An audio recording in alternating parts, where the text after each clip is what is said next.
नमस्कार, तारा न्यूज मध्ये आपलं सगळ्यांचं स्वागत. मी शुभम राज. शिक्षक ते टीव्ही कलाकार आणि टीव्ही कलाकार ते सिने कलाकार हा प्रवास आज आपण मोहम्मद रफिक इब्राहिम मांगुरे सर यांच्याकडून आज आपण जाणून घेणार आहोत. सर,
इचलकरंजी मधल्या ताराबाई गर्ल्स हायस्कूल इथं सहाय्यक शिक्षक म्हणून सध्या काम करतात आणि सांगायला खरोखर आनंद होतोय की आजच्या दिवशी 19 मार्च रोजी सर 55वे वर्ष पूर्ण करून 56व्या वर्षात पदार्पण करणार आहेत.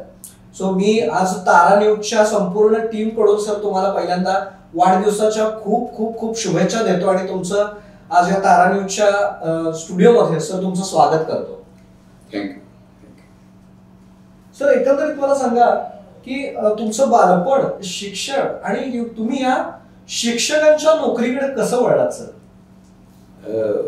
मुळात माझं बालपण जे आहे ते कुरुंदवाड, त्यानंतर पन्हाळा आणि थोडंसं इचलकरंजी यामध्ये माझं बालपण गेलं. खरं म्हणजे डोळसपणाने मला पन्हाळा हा मला चांगल्या पद्धतीने मला बघता आला, अनुभवता आला. बालपणीचे मित्र, सवंगडी वगैरे यांच्याशी म्हणजे मनमुरादपणे बऱ्याचशा गोष्टी, अभ्यास असेल, खेळ असेल, त्याचबरोबर काही चित्रपटाच्या पन्हाळ्यासारखं ठिकाण म्हटल्यानंतर त्या ठिकाणी शूटिंग्स वगैरे आली. तर एकंदरीत बालपण माझं फार अत्यंत चांगल्या प्रकारे गेलं. वडील माझे कोर्टामध्ये सर्व्हिसला होते. सुरुवातीला ते कुरुंदवाडमध्ये शिक्षणेटर होते, त्याच्यानंतर पन्हाळ्यामध्ये ते क्लार्क झाले, हेड क्लार्क झाले, नाझर झाले आणि मग नंतर ते सुप्रिटेंडेंट रिटायर झाले.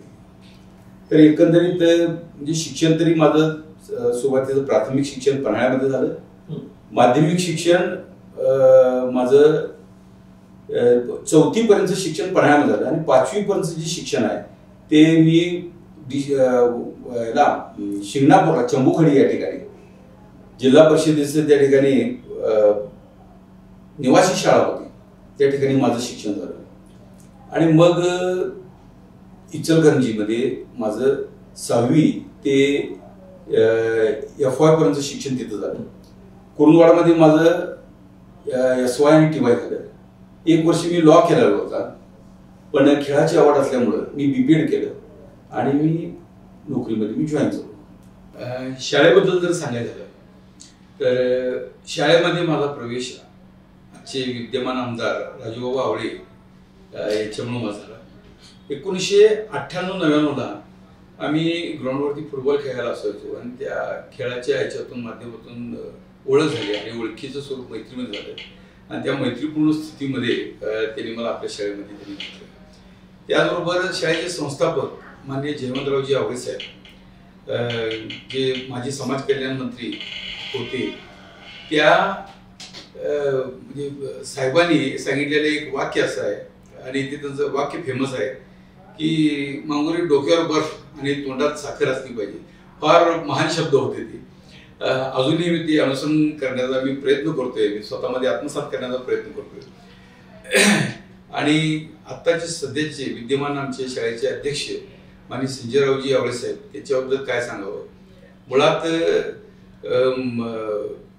त्यांनी मी आज जे बाहेर TV सिरियल असतील किंवा आता जे पिक्चर वगैरे जे मी करलो हे त्यांच्या पाठिंब्यामुळेच मी करलो. कारण त्यांनी मला मागं सांगताना मला त्यांनी एकदा सांगितलं होतं की मांगोरे तुमचा अभिनय फार चांगला आहे, छान आहे आणि शाळेकडून जी काय तुम्हाला मदत लागेल ती मदत तुम्हाला निश्चित स्वरूपात मिळेल. साहेबांचं मन मोठं होतं, साहेबांनी सांगितलं, पण होता तेवढं मी पथ्य पाळण्याचा प्रयत्न करतो. कमीत कमी याच्यामध्ये म्हणजे माझे ज्यावेळेला रविवारी वगैरे शनिवारी वगैरे असतील त्याच वेळेला मी करतोय. अगदी ज्यावेळी असेल तर साहेबांचे शब्द आठवून मी त्या ठिकाणी त्यांच्याकडून म्हणजे मला शाळेकडून मला तशी परमिशन मिळते. त्यानंतर शाळेचे कोऑर्डिनेटर म्हणून त्या ठिकाणी भोरे सर म्हणून आहेत, अतिशय जनरल पर्सन आहेत आणि चांगल्या पद्धतीने त्यांनी प्रशासन त्यांनी त्यांची कामगिरी चांगली आहे. याचबरोबर शाळेच्या मुख्याध्यापिका सौ सुनीता प्रकाश पाटील मॅडम अत्यंत चांगल्या पद्धतीनं शिक्षकांना म्हणजे शिक्षकांचे विचार घेऊन डिसिजन घेत असतात आणि शाळा त्यांच्या नेतृत्वाखाली चांगल्या प्रकारे वाटचाल करत आहे. शहापूर परिसरात ताराबाई गर्ल्स हायस्कूलचं नाव अत्यंत चांगल्या प्रकारे त्या ठिकाणी नावाजलं जाऊ लागलेलं आहे, केवळ त्यांच्या प्रशासनामुळे. शाळेविषयी जितकं सांगाल तितकं कमीच आहे. सर, सहाय्यक शिक्षक म्हणून आपण काम बघताय आणि त्याचबरोबर क्रीडा शिक्षक म्हणून पण तुम्ही ताराबाई गर्ल्स हायस्कूल शहापूर इचलकरंजीमध्ये सध्या काम करताय. तर मला सांगा सर, शिक्षण घेत असताना शैक्षणिक वयामध्ये जसा बौद्धिक विकास होणं गरजेचं आहे तितकाच शारीरिक विकास होणं पण कितपत गरजेचं आहे सर? अत्यंत महत्वाचं आहे. कारण मन, मनगट आणि मेंदू या तिघांचं समन्वय असणं, कोऑर्डिनेशन असणं अत्यंत महत्वाचं आहे आणि त्या तिघांचाही विकास झाला पाहिजे. आणि खरं तर हे बालवयापासूनच याची जडणघडण झालेली चांगली असं म्हणलं जातं. नक्कीच, यात काही वाद नाही. म्हणूनच कुठेतरी शासनानं शारीरिक शिक्षण हा विषय प्रकाशझोतात आणला असावा आणि शालेय प्रणालीमध्ये याचा वापर आजपर्यंत सुद्धा होतोय. हो, हे अत्यंत चांगलंच आहे. कारण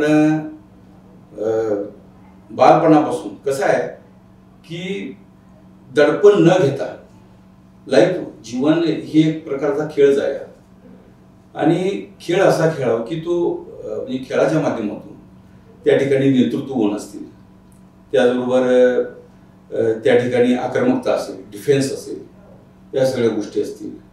चाल कुठली खेळायचं म्हणजे केवळ फक्त आता कुस्ती जरी घेतला तर कुस्ती हा पैलवानाचा खेळ असं समजला जातो.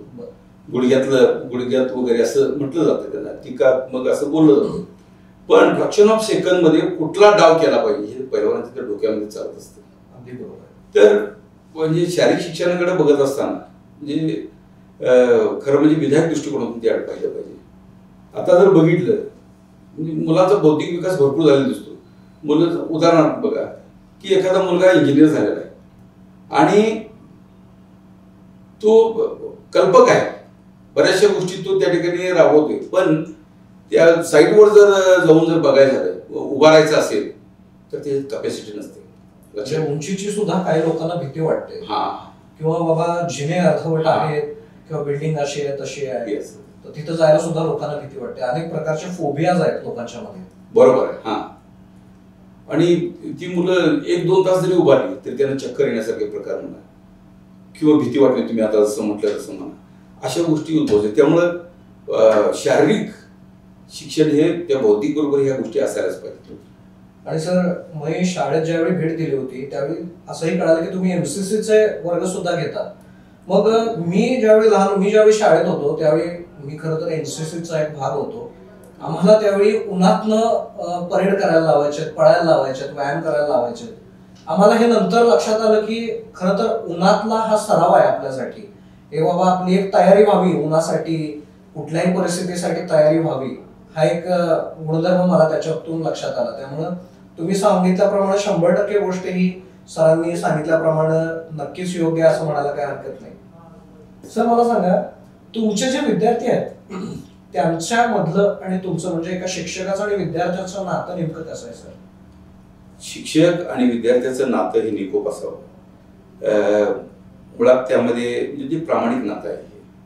आणि शिक्षकाचं नातंही असं आहे विद्यार्थ्याच्या सोबत की शिक्षक हा प्रसंगी आई असतो, प्रसंगी बाप असतो आणि प्रसंगी गुरु असतो, लक्षात घ्या. आणि बऱ्याचशा गोष्टी मित्रत्वाच्या नात्यानं सुद्धा बऱ्याचशा गोष्टी अशा आहेत. बरेचसे विद्यार्थ्यांच्या मध्ये, विद्यार्थी असतील, विद्यार्थिनी असतील, त्यांच्यामध्ये त्यांच्या बऱ्याचशा अडचणी समजून घेण्याकरता मित्रत्वाच्या नात्यानं बऱ्याचशा गोष्टी त्यांचे म्हणजे सोडवणूक केली जाते.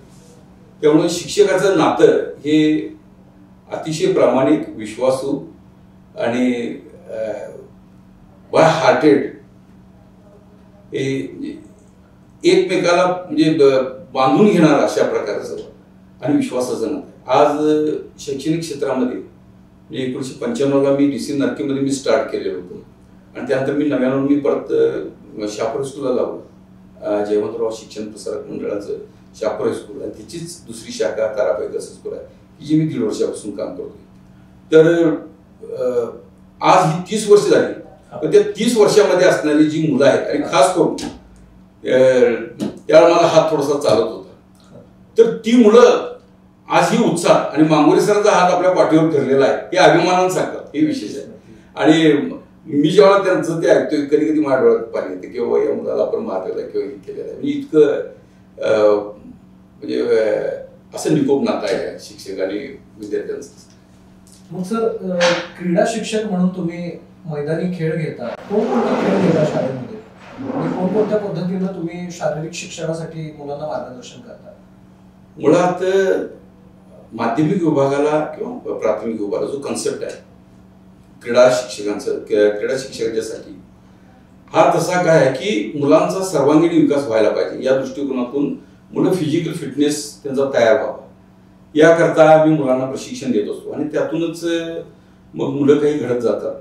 तालुकास्तरीय, जिल्हास्तरीय, राज्यस्तरावर, त्यानंतर नॅशनल स्तरावरती, राष्ट्रीय स्तरावरती सुद्धा आमची मुलं चमकलेली आहेत. आणि त्यात केवळ एकटा माझाच असा त्यामध्ये सहभाग नाही, आमची इतरही शिक्षकांचं त्या ठिकाणी त्यामध्ये कॉन्ट्रीब्युशन आहे, सहभाग आहे. पण मूळ हेतू असा आहे की मुलं ही शारीरिकदृष्ट्या तंदुरुस्त राहिली पाहिजे, टिकली पाहिजे, दमदारपणा त्यांच्यामध्ये आला पाहिजे, कणखरपणा आला पाहिजे. हा तो कन्सेप्ट जो आहे, हा कन्सेप्ट आम्ही तो राबवत आलेला आहे. सर, कोणकोणते खेळ घेता आपण शाळेमध्ये? आम्ही खो खो घेतो, कबड्डी घेतो, त्याचबरोबर रनिंग, बाकी ॲथलेटिक्स मध्ये रनिंग, गोळाफेक, थाळीफेक, भालाफेक वगैरे असे बरेचसे आम्ही खेळ घेत असतो.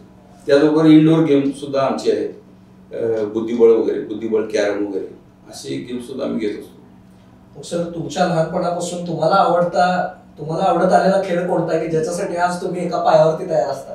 मला आवडता गेम हा कबड्डी आहे. आणि रनिंग. मी एक स्प्रिंटर होतो. मी म्हणजे ज्या वेळेला कबड्डी तर सुरुवातीला कबड्डी सांगतो. कबड्डी तर माझी अशी होती की माझ्याकडून प्रेरणा घेऊन मुलं म्हणजे माझ्या सवयीन जी मुलं होती ती मुलं नॅशनल झालीत लक्षात घ्या. हा माझी खास एक स्टाईल असायची ती कबड्डी खेळत असताना वगैरे. ज्याने ज्यांनी माझी कबड्डी खेळली आहे तर मांगुरीची कबड्डी आम्हाला आठवते. ज्याने ज्यांनी माझा व्यायाम बघितलेला आहे ते हा यस नाही मांगुरे सर हे नंतर झालं. पण मांगुरेचा व्यायाम मला अजूनही काही ज्यांना मी ओळखत सुद्धा नाही. आम्ही लहान होतो आणि तुमचं बघत होतो आम्ही. तुम्ही स्पाय म्हणून रनिंग करत होता. तुम्ही 3-3 मधली डाव्या पायानं तुम्ही लंगडी मारत वर जायचं आणि लंगडी मारत खाली यायचं. परत उजव्या पायानं तुम्ही जात होता येत होता. आणि एक त्या गोविंदराव स्कूलमधलं म्हणजे माझ्या शालेय जीवनामधला एक असा एक अनुभव आहे की त्या ठिकाणी एक जाडजूड असा एक आमचा सुरेश नावाचा एक व्यक्ती तिथं यायचा. तिथं जवळजवळ त्यावेळेला त्याचं वजन 127-128 किलो होतं आणि माझं वजन होतं मला वाटतं 71 ते 73 असं काहीतरी होतं माझं वजन. त्याला घेऊन मी असं खांद्यावर घेणार मी आणि असं फेऱ्या मार रनिंग करायचो. रनिंग सुरुवातीला फेऱ्या मारतो नंतर रनिंग करायची सुरुवात केली. एक चक्कर मारणार. पण ज्यावेळेला त्याला खाली ठेवत होतो त्यावेळेस माझे पाय असे हवेत आंतरळे असल्यासारखे अशी मला वाटायची. तर असे वेगवेगळे प्रयोग केलेले आहेत. हँडस्टँड करत होतो हातावरती चालत होतो. तर अशा बऱ्याचशा गोष्टी. आणि आजही कधीतरी अशी खुमखुमी आली तर मी उड्या मारत असतो. आणि खास करून त्यावेळेला माझे मित्र पण असतात माझे विद्यार्थी पण असतात. चाललेलं आहे अजून तरी चाललेलं आहे. तर मग सर सांगा या क्रीडा विषयाच्या सोडून अजून कोणते विषय तुम्ही मुलांना शिकवता? मी क्रीडा विषयासोबत मगाच तुम्ही सांगितलं त्याप्रमाणे MCC विषय हा मी अत्यंत चांगल्या प्रकारे त्या ठिकाणी राबवलेला आहे. त्याचबरोबर मी इतिहास शिकवतो. संरक्षण शास्त्र त्यानंतर परवाच नवीन आलेलं एक 2020 शैक्षणिक धोरण आहे त्याचं मी रिसोर्स पर्सन आहे. जे राज्य स्तरावरती ट्रेनिंग घेऊन जिल्हा स्तरावरती देतोय. अशा प्रकारचे ट्रेनिंग वगैरे आम्ही घेतोय आणि देत आलेलो आहे. आणि खरं तर अजून सांगायला आवडेल सरांच्या बद्दल मांगुरे सरांचं MCCच्या समादेशक पदी सुद्धा निवड झालेली आहे आणि सर त्यामधून सुद्धा काम करतायत सध्या. तो किस्सा असा होता की MCC मुळात आमच्या इथं मुलं जी आहेत कामगार वस्तीतली मुलं आहेत. 1995ला जी MCCची जी कपडे वगैरे जी दिलेली होती ते 2005 पर्यंत सगळे ते पाठवून गेले होते. कसे कसे ते वापरायचं वगैरे हे करायचं. मुलांची आर्थिक परिस्थिती नसायची असं सगळं ते होतं. एकंदरीत आता आज माझ्यासोबत जे आलेले आहेत ते पण माझे विद्यार्थीच आहेत. समीर भुजबळ म्हणून आहेत. तर त्यांच्याजवळ मी गोष्ट ठेवली आणि विशेष म्हणजे त्यावेळेला मला या 2007ची ही बॅच त्यांच्याकडून ते रवी खरांडे वगैरे असे त्यानंतर माळी वगैरे अशी बरीच अमोल माळी राहुल ढवळे वगैरे अशी मुलं एकत्र येऊन मुंबईत सुद्धा माझा विद्यार्थी आहे मंत्रालयात काम करतो. त्याला सांगितले की मांगोरे सरांनी सांगितले की असं MCC साठी कपडे पाहिजेत आणि त्यासाठी कॉन्ट्रीब्यूट करायचं. त्यांची एक त्या ठिकाणी कमिटी स्थापन करून त्यांचं त्यांनीच हे करायचं. पैसे हातात घेतले नाही काय नाही. आणि ते कपडे शूज असतील कपडे असतील शर्ट असेल कॅप असेल वगैरे सगळा युनिफॉर्म टोटल युनिफॉर्म एका विद्यार्थ्याला कमीत कमी 1200 ते 1300 रुपये खर्च येत होता. आणि बायचान्स मला लोक पण अशी भेटली की जो लेदर शूज बनवून देत होता त्याला जेव्हा कळालं की सर तुम्ही एवढं धडपडताय मला त्यानं कॉस्ट त्यानं फार मला कमी याच्यामध्ये दिलं. मी 50 बूट आणि शर्ट तयार करायला चालू होतो. जवळजवळ 100 एक त्या ठिकाणी शर्ट पॅन्ट आणि बूट वगैरे सगळे असे तयार झाले. आणि अशा बद्दल लाखो रुपयांचा ऐवज त्या ठिकाणी शाळेला वापरायला मिळाला. खरं तर म्हणतात इच्छा तिथं मार्ग ही गोष्ट खरोखर खरी असं मला काही हरकत नाही. निश्चितच. आणि माझा नंबर त्यामुळे जात होता आणि त्यावेळेला आम्ही जिल्ह्यात पहिला होतो. कदाचित जर ते राज्यात जर असते तरी राज्यात आम्ही प्रथम मारतो एवढी म्हणजे एवढं मला कॉन्फिडन्स आहे. पण MCC ही जिल्ह्यापुरतीच मर्यादित असल्यामुळं त्या ठिकाणी आम्हाला समाधान मानावं. सर हे एकंदरीतच शालेय वातावरणात वावरत असताना शिक्षकाची नोकरी करत असताना मुलांना प्रोत्साहित करत असताना इतक्या सगळ्या गोष्टींमध्ये बरेच अनुभव तुम्हाला आले असतील सर. ह्यामधले काही चांगले वाईट अनुभव तुम्ही आज तारा न्यूजच्या दर्शकांशी शेअर करू शकता का? जरूर का नाही. मुळात अनुभव तुम्ही म्हणताय त्याप्रमाणे चांगले आणि वाईट. कसं असते सुरुवातीला मुळातच मी सांगतो तुम्हाला की शिक्षक म्हणून मी ऍक्सिडेंटलीच मी या ठिकाणी आलो. लक्षात घ्या, माझ्या डोक्यात असं काय नव्हतं की मी शिक्षक होईन असं. मुळात खोडकर स्वभाव माझ्या शाळेत जीवनात असल्यामुळं आणि शाळेतच मी शिक्षकांची मिमिक्री वगैरे करायचो. तर आणि विशेष म्हणजे मी अशा एका शिक्षकाची मिमिक्री केलेली होती, त्याच शिक्षकाने मला इथे जॉईनिंगला मला त्यांनी करायला त्यांनी भाग पडला. चौगले सर म्हणून आमचे होते ते. खरं तर म्हणतात की तुम्ही म्हणलात की बाबा मी बऱ्याच लोकांच्या बऱ्याच विद्यार्थ्यांच्या पाठीवरून चांगलाच हात फिरवला होता. तर मग एखाद्या दृष्टीनं असं वाटायचं की सर आता मला सांगतायत की मी सरांची मेमिक्री केली आणि माझ्या पण पाठीवर हात फिरला का काय, असं मला अपेक्षित होतं. पण ही गोष्ट खरोखरच अनपेक्षित होती की तुम्हाला सरांनी जॉईनिंग करायला भाग पाडला. होय होय. कसं आहे सांगतो तुम्हाला, आम्ही जी मिमिक्री करायचो ती समोरची पोटदुखी टाईप आम्ही मिमिक्री करत नव्हतो. ती हेल्दी मिमिक्री असायची. एखाद्याची काय सर दोन्ही गोष्टीमध्ये काय फरक असतो जरा आम्हाला सांगाल का? पोटदुखी म्हणजे आता एखाद्या बाबा त्याच्या मनाला लागेल असं आपण एखादी मिमिक्री करतो, निगेटिव्ह पॉईंट्स त्याचे दाखवतो किंवा. पण आमच्या ह्याच्यातून त्याचे पॉझिटिव्ह पॉईंट्स वगैरे आम्ही दाखवायचो, कधी कधी असंही करायचो. त्यास आता बायचान्स तुम्ही तो किस्सा छेडला आहे तर एक प्रसंग सांगतो मी. आता 7वीला होतो. मगाशी तुम्हाला सांगितलं त्याप्रमाणे हुशार होतो, पण इयत्ता 4थी पर्यंत मी पहिले 3 नंबर कधी सोडलेले नव्हते.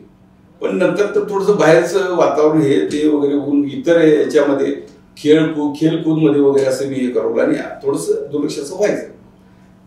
पण शिक्षकांचा मी तसा चाहता होतो.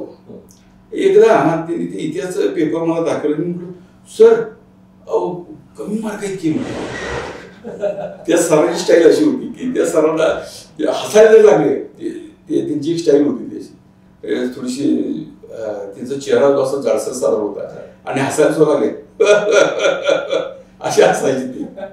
आणि काय झालं, मी त्यांना म्हटलं सर असं असं कमी मार्क आहेत की म्हटले. ते म्हणाले हे बघ एक काम कर, मला नंतर भेट. आणि मी ते माझं बालमन मी मध्ये छोटी सुट्टी होती, लगेच सुट्टी होती. मी आपलं गेलो की सरांना भेटायला, कारण सरांनी नंतर भेट म्हणून मला सांगितलेलं. आणि तिथं गेलो तर ते सर त्या ठिकाणी ते आमच्या गोविंदराव स्कूलमध्ये असं ते गादी वगैरे असे टाकलेले असायचे. जो ऑफ तास असेल तर तुम्ही त्या ठिकाणी विश्रांती घ्यावी आणि परत तुम्ही फ्रेश होऊन तुम्ही ते जावं अशा. तर ते असे बसले होते. त्या बिचारीने मला सांगून ते विसरले होतं आणि ते असं डोळ्यानं मला बघायला काय मागू रे का आहेस. आणि मी आपण तिथं म्हणलो काय नाही सर तुम्ही ते मला मार्क वाढत म्हणून सांगितले की नाही, त्यासाठी मी आलो. ते बाकी सगळे शिक्षक असायला लागले ना, ही अंगठी बात होती ती.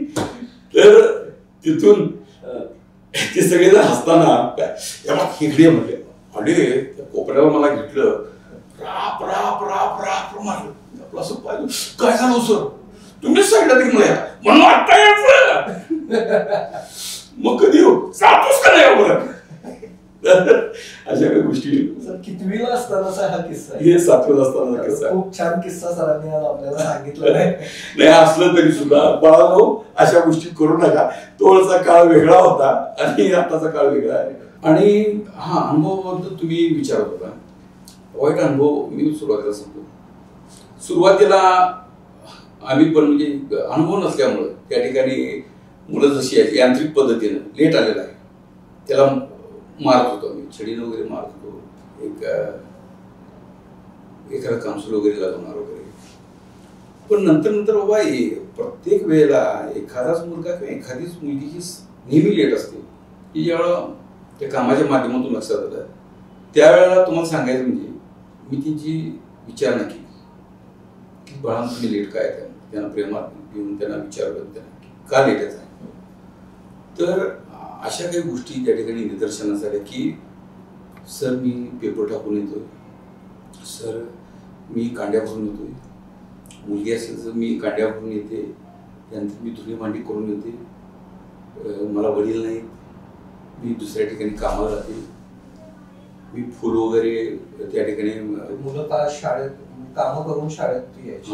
वीटभट्ट्यावर सुद्धा काम करणारी मुलं आहेत. आमच्या इथे यंत्रमाग आहेत तिथे यंत्रमागावरती रात्रपाळी करून दिवसा येणारी मुलं आहेत, 1-2-4 तास झोपून वगैरे अशी येणारी मुलं आहेत. तर अशा प्रकारची गोष्टी ज्यावेळेला ऐकल्या मी ते मला थोडंसं वाईट वाटलं की आपण ती मारलेलं आहे. मी अशा मुलांची मी माफी मागितलेली आहे. माझ्या आतापर्यंतच्या कारकिर्दीमध्ये एकही पालकांची तक्रार कुठली आली नाही. म्हणजे तुम्ही आता ते बऱ्याचशा गोष्टी तुम्ही माहिती घेतलेल्या की शिस्तीच्या बाबत हात बऱ्याच जणांच्या अंगावर फिरला जरी असला तरी त्या मुलांच्या मनामध्ये या गोष्टी होत्या की सर जे आपल्याला मारतायत ते आपल्या भल्यासाठीच मारतायत. आणि या दृष्टिकोनातून मग मुलांची माझी अटॅचमेंट होती. आजही 30 वर्ष जरी झाली असली तरी मुलं माझ्यासोबत आहेत. सर शाळेमध्ये ज्यावेळी मी आलो होतो तर शहापूर हायस्कूल जे आहे ताराबाई गर्ल्स हायस्कूल तिथं मला शिक्षकांच्याकडून सुद्धा माहिती मिळाली की तुम्ही कला क्षेत्रात फार सध्या ऍक्टिव्ह आहे. आणि मी फेसबुक प्रोफाईल बघितली सर तुमची, त्याच्यावरती तर मला खूप गायनाचे व्हिडिओ आणि व्यायामाचे व्हिडिओ तर काय एकापेक्षा एक होतेच. आणि तुमचा मित्रमंडळींचा सुद्धा खूप मोठा ग्रुप आहे असं त्यातनं मला दिसतंय सर. एकंदरीत तुम्ही मग कला क्षेत्राकडे आणि कसं या शिक्षकी पेशातनं सर वळलाय? हा सुद्धा ऍक्सिडेंटच म्हणावा. मुळात म्हणजे या क्षेत्राबद्दल मला आकर्षण होतं, आवड होती. जसं मी तुम्हाला मगाशी सांगितलं की पन्हाळ्याला असताना दादा कोंडकेंचे वगैरे असे चित्रपट वगैरे त्या ठिकाणी यायचे की शाळामधनं सोडून आम्ही सगळेजण जायचो ते त्यांची शूटिंग वगैरे बघायचं वगैरे. अट्रॅक्शन होतं पडद्यावरती वगैरे बघणे वगैरे हे करणे. आमच्या इचलकरंजीमध्ये व्यंकोबा मैदानात राणाराची ती सिरियल जी आहे जीव झाला एडापिसा याची शूटिंग सुरू होती. आणि त्यावेळेला मी आणि माझे विद्यार्थी असं आम्ही 2 जण त्या ठिकाणी गेलो. चला काय चाललंय बघूया तरी म्हटलं. सहज जाता आता बघूया. आम्ही चालू दुसरीकडे आणि गेलो तिथं तर तिथं त्या सहाय्यक डायरेक्टर ते जीव झाला एडापिसाचे सचिन वारके म्हणून आहेत. ते बरमुडा आणि ते त्यांचं टी शर्ट घालून आपलं ते झेंडा घेऊन आपले ते पळत सुटलेले होते तिथं. आणि बरोबर येऊन आमच्या जवळ उभा आले. म्हटलं साहेब काय अडचण ते म्हणजे एक तर शिक्षकी पेशा आणि त्यात आई वडिलांचे संस्कार की आपल्याला जेवढं होत आहे तेवढं आपण मदत करायची अशा दृष्टिकोनात आपला ते विचार असतं. साहेब काय अडचण काय म्हटलं. अहो काय नाही एक सीन घ्यायला लागलोय आणि लोक काय शांत पसंत झाले. म्हणजे शूटिंग सुरू होतं आणि तिथं लोकांचा गोंधळ सुरू होता. शूटिंग करण्यामध्ये अडचण येत होती, अडथळा तयार होत होता. हे असं व्यंकोबा मैदान पूर्ण असं फुल भरलेलं होतं आणि मध्ये ते कुस्तीचं मैदान होतं आणि त्याला तो सीन तो त्या ठिकाणी घेता येत नव्हता. मग शेवटी त्या ठिकाणी एवढंच होय म्हटलं. फिजिकली जे टीचर असल्यामुळे नाही माझ्या खिशामध्ये नेहमी फिसर असते. मी आपलं ते काढले वाजवली बस रे खाली असं म्हटल्यावर ते सगळं पब्लिक बसले.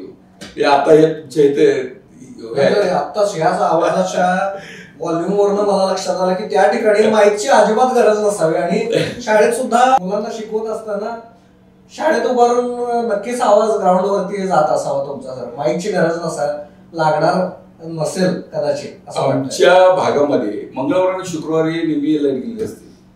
पण मला माझे विद्यार्थी मला सांगतात सर तुमचा आवाज आम्हाला शापवत ऐकू येतो. आणि मुळात म्हणजे कमांडिंग व्हाईस माझं होतंच त्याच्यामुळं. आणि मी जे MCC जे प्रशिक्षण केलंय माझं NCC पण झालेलं आहे. आणि त्या NCC मध्ये इयत्ता 8वी-9वी झालं त्यामध्ये मी बेस्ट कॅडेट होतो, बेस्ट लीडर होतो. आणि हे जे प्रशिक्षण झालं 5 जिल्ह्यांचं प्रशिक्षण होतंय आणि त्या 5 जिल्ह्यामध्ये मी बेस्ट कॅडेट होतो, बेस्ट लीडर होतो. त्याचबरोबर सिंगिंग कॉम्पिटिशन वगैरे त्या ठिकाणी जी 7 बक्षीस होतं त्यापैकी 5 बक्षीस नंबर 1ची बक्षीस मी मिळवलेली. सर तुम्ही दादा कोंडकेंचं मगाशी नाव घेतलं आणि मला सोशल मीडियावरती सरांचं पेज बघत असताना त्यात एक दादा कोंडकेंची मला मिमिक्री बघायला मिळाली. आणि मी आता आग्रह धरणार आहे की तुम्ही तारानेच्या दर्शकांना सर एकदा ते होऊन जाऊ द्या. सर सध्या आवाज मला तुम्ही बघताय थोडस या पण तुम्ही सांगताय तर नक्कीच मी येस पन्हाळ्यामध्ये आम्ही ते बोट लागली तर गुदगुल्या ही शूटिंग आम्ही बघायला गेलो होतो. आणि तिथं काय झालंय तिथं तो सीन सुरू होता. दादा कोंडके, उषा चव्हाण आणि एक मुलगा झाडाच्या पाठीमुळे असं लपलेला असतो आणि तो ऐकला तो एंट्री करतो. असं सीन काय होता की दादा कोंडके म्हणत असतात तिला मला असं वाटलं यावं आणि तुझा गळा ओढावा. आणि ती उषा चव्हाण म्हणते असं मग दाबकी म्हणत असते ती. आणि तो मग काय करत असतो, तो गळा करतो, तो दाबू दाबू दाबकी दाबू. आणि तोपर्यंत तो मुलगा येतो आणि छोटं का मी दाबू का गळा असं म्हणतो. अशी ती गोंधळ झालेली अवस्था तो सीन होता. तो सीन जवळजवळ 20 ते 25 वेळा रिटेक झाला. मी म्हटलं फिल्म बनवणं किती अवघड असतं, किती काय असतं. कधी दादांचं वाक्य इकडे तिकडे व्हायचं, कधी ते उषा चव्हाणांचं कधी व्हायचं, कधी ती पोरगा मुलगा छोटा मुलगा जो होतो तो चुकायचा, असं व्हायचं. तर ही गमती जमती ह्या ज्या गोष्टी आहेत ह्या गोष्टी आम्हाला तेवढा मिळाल्या. तर तुमचा आवडता सिने कलाकार हे मला विचारायचं होतं कोण आहे. ही मिमिक्री ऐकल्यावर मला वाटत नाही का प्रश्न आपण विचारावा परत. नाही नक्कीच दादा फडके त्यांचे जी हजरजबाबी विनोदशैली जी आहे आणि जे त्यातून द्व्यार्थी म्हणजे प्रेक्षकांना सांगितलेलं असतं की यातून तुम्हाला जे काय घ्यायचं ते घ्या. ते जे वक्तृत्वावर असेल त्याच्या त्या हजरजबाबीपणावर निश्चितच मी केलं आहे. अजून कुणाची मिमिक्री करता का आपण? मी बऱ्याच जणांची करतो, पण अशोक सराफ हे माझ्या आवडती हिरो आहेत मराठी चित्रपटातले. निळू फुले आहेत, हिंदी चित्रपटसृष्टीतले दिलीप कुमार आहेत, धर्मेंद्र आहेत, विनोद खन्ना आहेत. ही रांगडी जी नट आहे ही माझी या ठिकाणी हरकत नसेल तर अशोक सराफ किंवा निळू फुले आम्हाला ऐकायला बघायला आवडेल. गंमत जमत मधला एक सीन आहे की ज्यामध्ये अशोक सराफ खायला काय नसतं, ते मोठ्या बंगल्यामध्ये असतात ते. आणि त्या ठिकाणी त्यांच्या म्हणजे ते हत्ती वगैरे असं काही सिंह वगैरे असे नसतात काय आजूबाजूला, अशी खुर्ची असते आणि आजूबाजूला ते सिंह वगैरे असतात. त्यावरती हटवून ए काय अरे काय जेवायला काय आहे का नाही, अरे भूक लागली आहे मला. तो मग त्या ठिकाणी सचिन पिळगावकर म्हणतात अरे काय पैसे नाहीत काय नाही वगैरे ते बोलतात. ते मग आपले बोलायचं त्यांची जी अभिनय शैली आहे ती प्रत्येक वेळा जी त्यांनी अशोक सराफांनी बोलायलाच पाहिजे असं का नाही, ती त्यांनी असं ते सीमावरती असं हात ठेवलं असतं आणि असं काय नाही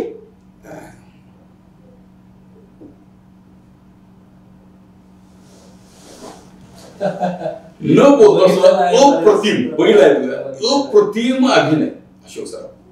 निळू फुले बाई वाड्यावर चला निळू भाऊंचा बास आहे ना पुढे मला खरं तर चर्चांचं सत्र असंच राहणार आहे. खरं तर सांगायला अजून मला आनंद वाटतोय की आज आपल्या या तारा न्यूजच्या स्टुडिओची ऊर्जा काही वेगळीच आहे.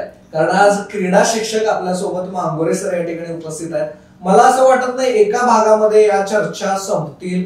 या रंगलेल्या चर्चांना इतकं उदाहरण आलेलं आहे की आपण खरं तर ही मुलाखत 2 भागामध्ये करायला लागणार आहे असं मला या ठिकाणी म्हणायला लागेल. त्यामुळे आपण पुढच्या भागामध्ये अजून याच गप्पांच्या सोबत आपण भेटणार आहोत मांगोरे सरांच्या सोबत. तोपर्यंत पाहत रहा तारा न्यूज. धन्यवाद.